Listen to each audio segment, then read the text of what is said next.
ആരാ ആരാ ചെവി കേക്കില്ലേ? ആരാന്ന്? ഞാനൊരു ആരോഗ്യ പ്രവർത്തകനാ. ഇവിടെ ചുറ്റി നടക്കുന്ന എന്താ കാര്യം? ഇത് പൊതുവഴിയല്ല. എലിപ്പനി പറ്റി അറിയാമോ? അതൊന്നും എനിക്ക് അറിയില്ലെങ്കിലോ? ഇതെന്താണ് കുട്ടി? മലിനമായ വെള്ളത്തിലും മണ്ണിലും ഇറങ്ങുന്ന ആർക്കും എലിപ്പനി പിടിവിടാം. അതെയോ?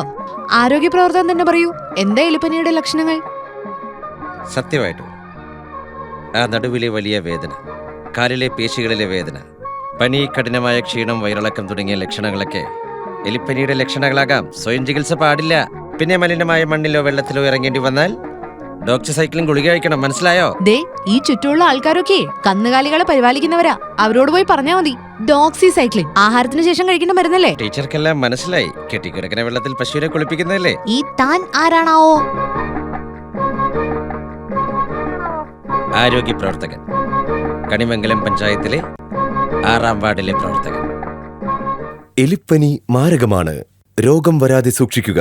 രോഗലക്ഷണങ്ങൾ കണ്ടാൽ യഥാസമയം ചികിത്സ തേടുക. സ്വയം ചികിത്സ പാടില്ല. സ്വയം ചികിത്സ അരുത്. അപ്പോ എല്ലാം പറഞ്ഞ പോലെ.